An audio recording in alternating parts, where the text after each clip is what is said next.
பக்தி கிளீட்ஸ் ஆன்மீக சகோதர சகோதரிக்கெல்லாம் என்னுடைய அன்பான பணிவான ஆசீர்வாதத்தை தெரிவித்துக் கொள்கின்றேன். பக்தி கிளீட்ஸ் ஒரு ஆன்மீக பாலம் மூலமாக ஆன்மீகம் சார்ந்த ஜோதிடம் மட்டுமல்ல, அமானுஷ்யம் மட்டுமல்ல, எத்தனையோ உங்கள் நலன் பொருட்டு நல்ல நல்ல விஷயங்களை எல்லாம் இறையருளாலும் குருவர்களாலும் தொடர்ந்து சொல்லி வருகிறேன். காரணம், வாழ்கின்ற காலத்தில் நமக்கு நல்வழி காட்டுவதற்கு இந்த கலியுகத்தெல்லாம் யாருங்க இருக்கா? எதை கொடுத்தால் என்று எதிர்பார்ப்பு நிறைந்த உலகத்தில் நம் வாழ்வு நலனை நோக்கி யாராவது சொல்லுவாங்களா? ஒரு கார்லேயோ எங்கேயோ போகிறோம், இதுக்கு வழி என்ன கேட்டால் கூட சொல்லாத உலகம், தானுண்டு தன் வேலையுண்டு என்று இருக்கின்ற உலகம், அவனவன் 1000 பிரச்சனைகளோடு நகர்கின்ற உலகத்தில் நம்முடைய வாழ்வுக்கு நலம் தருவதற்குரியது அதுன்னா கர்மா தாங்க. அந்த வகையில் நம்மை நாமே பார்த்து கொள்ள வேண்டும், சுயமாக இருந்து கொள்ள வேண்டும். ஒரு காலத்தில் ஒருவன் கீழே விழுந்து விட்டால் தூக்கி விடுவதற்கு 1000 பேர், களைத்து போனால் தாகம் தருவதற்கு 1000 பேர் இன்றைய காலகட்டம். காரணம் என்னென்னா இதுதான் உண்மைங்க. இந்த காலகட்டத்தில் ஒரு சில மனிதனுடைய வாழ்க்கையில் சிலருடைய வெற்றி தடுக்கப்படுகின்றது. சிலர் அரசியலில், ஆன்மீகத்தில், பொது வாழ்க்கையில் மிகப்பெரிய நிலையில் இருப்பாங்க. பார்த்தீங்கன்னா திடீர்னு அவர்கள் அந்த இடத்தை விட்டு நகர்ந்து விடுவார்கள். அதை அனுபவிக்க முடியாதுங்க. ஒரு யோகம்னா அது யார்? சர்வகிரகங்களாகிய ராகு கேது தான். அந்த யோகம் நல்ல மனைவி, நல்ல பிள்ளை, நல்ல அரசியல், பேர் புகழ் அத்தனையும் சம்பாதித்தாலும் கூட ஒரு காலகட்டத்தில் அதையெல்லாம் இழந்து போகின்ற, அதுக்கு ஒரு கெட்ட பேர் வர்ற மாதிரி, அரசியலையும் சரி ஆன்மீகத்திலையும் சரி எல்லாம் இழந்து நிற்கின்ற ஒரு நிலையெல்லாம் நாம் பார்க்கின்றோம். நமக்கெல்லாம் கண்ணு முன்னால் நிறைய தெரியுது. நிறைய உதாரணங்களில், புராணங்கள் எல்லாம், இதிகாசங்களில் பார்க்குறோம். கலியுகத்தில் நிறைய பார்க்குறோங்க.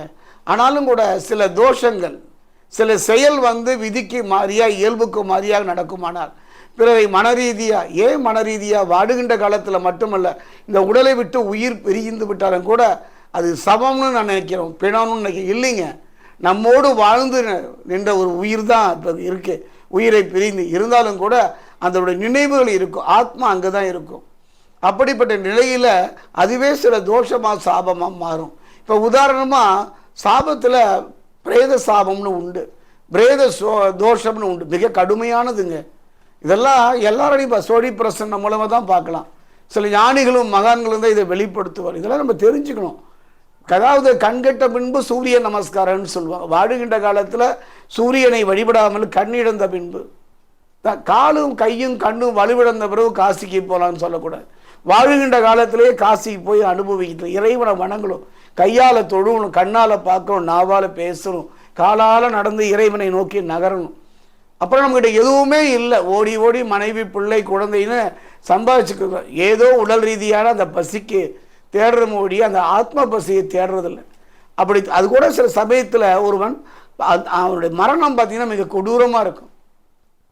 மரணம் என்பதெல்லாம் ஒரு மனிதனுக்கு இப்படித்தான் வரணும்னு சொல்லுவாங்க. எங்கிட்ட சொன்னார் ஒரு மருத்துவர், 1000 தேள் ஒன்றாக கடித்தால் என்ன வழி வரும், அதுதான் இந்த உடலை விட்டு உயிர் பிரியும் போடும். அப்படிப்பட்ட ஒரு நிலை ஏற்படுமாம். இதில் இருந்தெல்லாம் பெரியவங்க நமக்கு வகுத்து தந்திருக்கின்றார்கள். ஏதோ தாடி வச்ச முனிவர், நெத்தியில விபூதி, கழுத்தில் கொட்டையோடு இருந்தாங்கன்னா அலட்சியப்படுத்தி விட வேண்டாம். மகான்கள் இப்படி தான் இருப்பாங்கன்னு சொல்ல முடியாது. அந்த வகையில் சில கிரகங்களுக்கு சேர்க்கை கூட, சில கிரகங்களுடைய அமைப்பு கூட நம்முடைய தோஷத்தையும் சாபத்தையும் வெளிப்படுத்தும், புரிந்து கொள்ளலாம். அதுதானே ஜோதிடம். அந்த வகையில் பார்க்கும் பொழுது என்னை பொறுத்தவுடன் சனியினுடைய பிள்ளை மாந்தி குளியன்னு சொல்வார். மாந்தியுடன் அல்லது சனி மற்றும் கேது இணைவில் இருப்பதை குறிப்பது இந்த பிரேத தோஷம் இருக்குது, இந்த பிரேத சாபம் இருக்குது. இதன் காரணமாக வாழ்க்கையில் மனரீதியாக நிம்மதி குலைந்து கஷ்டப்படுவாங்க அப்படின்னு வெளிப்படுத்தும். பிரேதத்தினுடைய சனி மற்றும் கேது உடன் கூடியது தான் இது. அதாவது மனிதனுடைய வாழ்க்கையை பொறுத்த வரைக்கும் ஒரு பிரேதத்தின் சாபத்தை கொடுக்கக்கூடியது எதுன்னு பார்த்தீங்கன்னா மாந்தின்னு சொல்லுவாங்க. சனியினுடைய பிள்ளை குளிகன் அல்லது சனி மற்றும் கேது இணைவு, சனியும் கேதும் இணைவது எல்லாம் நிறைய சாபதோஷங்களை கொடுப்பதோடு வெளிப்படுத்தும். அதை தான் இந்த பிரேத சாபம் சொல்லுது. அதை ஜோதிட ரீதியாக நம்ம கிடைத்துக் கொள்ளலாம்.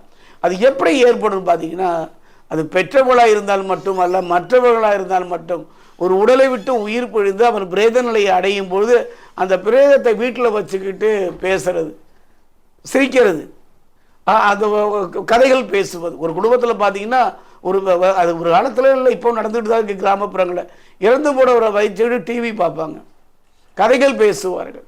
அதனால தான் இதுவெல்லாம் பேசுவது அந்த பிரேதத்திற்கு மன குமுறலை வெளிப்படுத்தும். அதை வெளிப்படுத்துறதுக்கு வாய் இருந்தது, உடல் இருந்தது, வெளிப்படுத்தும். ஆத்மாவை நம்மளை உட்கார வைத்து கொண்டு நம் உடல் பிரிந்த இந்த நிலையில் இப்படியெல்லாம் பேசுகிறாங்களே, வாழும்பொழுது நம்மை கண்டு நடுங்கியவர்கள் தானே என்னெல்லாம் அந்த ஆத்மா பிரேதம் வேதனைப்படும்.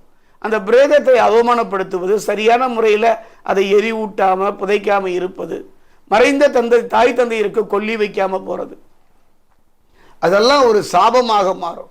அந்த உடலை அடக்கம் செய்யாமல் அனாதை படங்களாக வைப்பது, இதெல்லாம் கடுமையான சாபதோஷத்தை தந்துவிடும்.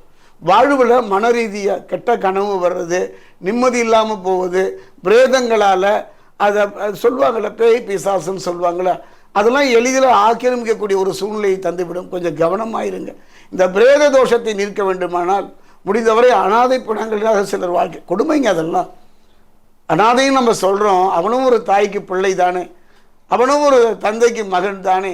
ஏதோ சூழ்நிலையின் காரணமாக பிரிந்து அனாதையாக அந்த பிடம் நிற்பதையெல்லாம் நான் பார்த்திருக்கிறேன். ஒரு காலகட்டத்துக்கெல்லாம் அனாதை பிணங்களை அடக்கம் செய்வதற்கான முயற்சியில் ஈடுபட்டோம். அது சில சட்ட ரீதியான சிக்கல் வந்ததுனால அதை விட்டுட்டோம். அந்த வகையில் பிரேத சாபம் வரவே கூடாதுங்க. வாழுகின்ற உறவினருக்கு மட்டுமே அந்த பிரேத சாபம் வரும்னு கிடையாதுங்க. எங்கோ எந்த பிடம் அவமதிக்கப்பட்டாலோ, உயிர் அவமதிக்கப்பட்டாலோ அது சாபமாக மாறும். ஜோதிட ரீதியாக கண்டு வந்து இந்த சாபம் இல்லாமல் பார்த்து கொள்வது நல்லது.